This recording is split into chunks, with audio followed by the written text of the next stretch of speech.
I'm Kim, the Abundant Traveler, and welcome to Tulum, Mexico. If you're coming here for the first time, make sure to check out my video about everything you need to know before you go to Tulum. This video is about my top things to see while you're visiting the city.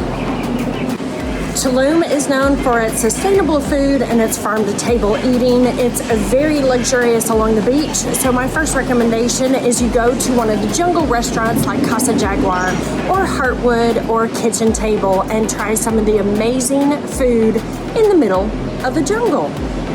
And while we're talking about food, make sure that you go to one of the beach restaurants and have a green juice. The green juices are amazing. They're with spinach and cucumber. Sometimes they add ginger and turmeric to it.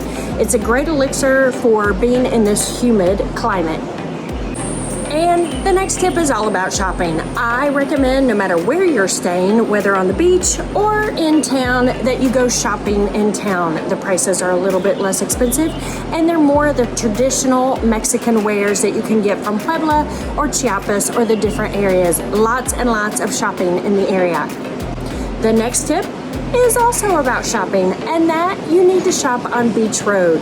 Beach Road has more luxurious, more boho chic items, and you can find beautiful linens from Valladolid, as well as the gorgeous hats that are perfect for Instagram. While you're shopping in Tulum, there are a couple of things that are definitely worth buying. One is the macrame. They have beautiful wall hangings. They have these gorgeous chairs. You can buy them all over Tulum or just outside of Tulum on the way to Coba. In addition, the other thing that's great to buy are the linens and the clothes, the sort of boho chic clothes that are made in the town of Valladolid. That is an interior town, one of the hottest cities in all of Mexico, literally hot. But they have beautiful linens, and the best place to find those linens is here on the beach road. They're expensive, they're like $150 for a cover-up, but it is worth it. The next two things to do while you're in Tulum all have to do about being on the beach. Well, one, it is definitely worth spending the extra money to stay at a beach hotel.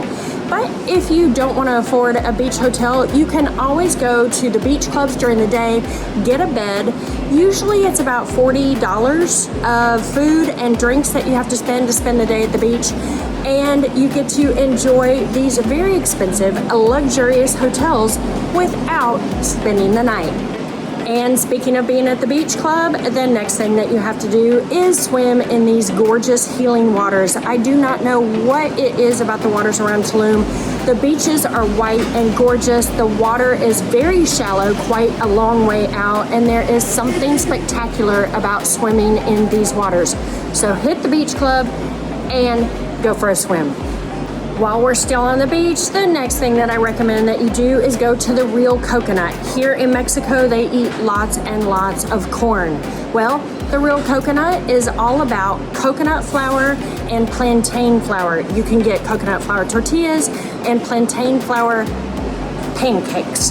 It's a great rest for your digestion instead of having so much corn. The next food tip that I have for you is to go into the main city and go to some place like El Camello Jr., which is the junior camel, and get some of the ceviche. Make sure that you get the mixed ceviche there, which is snails, shrimp, fish, and octopus. And it is so delicious. Definitely try that out. I've put the name of the restaurant in the description below.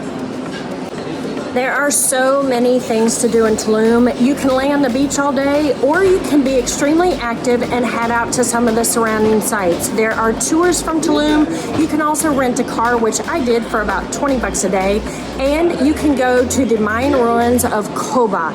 Coba is only about 45 minutes from here, and it is a wonderful ruins. It's a gorgeous archaeological site that is about 30 miles in circumference.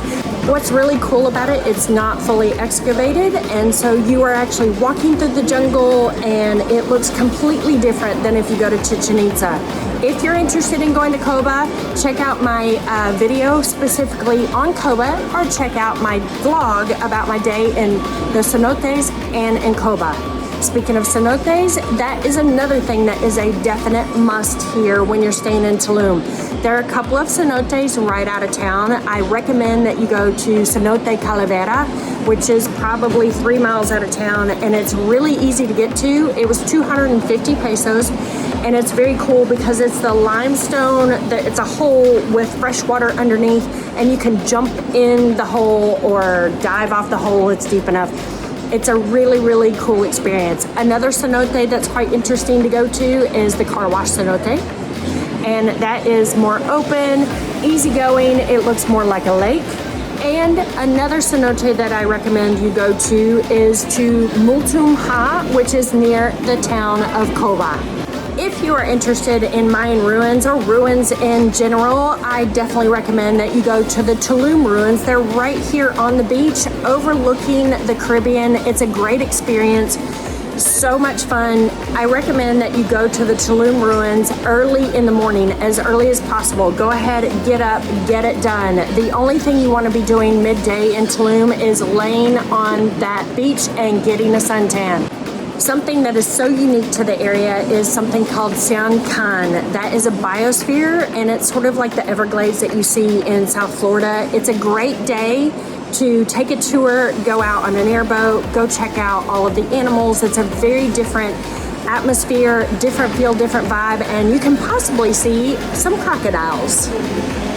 If you're not interested in being active on your vacation, then I recommend going to one of the healing spas over in the jungle side.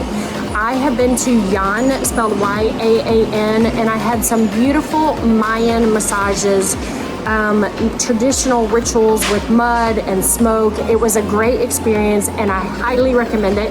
And I put that link in the description below. In the evening, there are some great places to go to get cocktails. If you want a more low-key style, I recommend going to Mateo's on Beach Road. If you're looking for lifestyles of the rich and famous, definitely try Gitano or try Kinto. And if you try Kinto, make sure to go there at sunset. It's the perfect place for Instagram photos. I hope that you enjoyed this very humid video of the top things to do in Tulum. I'm Kim, the Abundant Traveler, and I'll see you on the next adventure. Take care. See y'all in Mexico. How loud is it? Can I film here? It's something right from my face. God, it's humid. Woo, humid. And macrame, what are they? I don't know what they're called. I forgot what they're called. Let's try that again. When you're in Tulum, one of the funnest, no,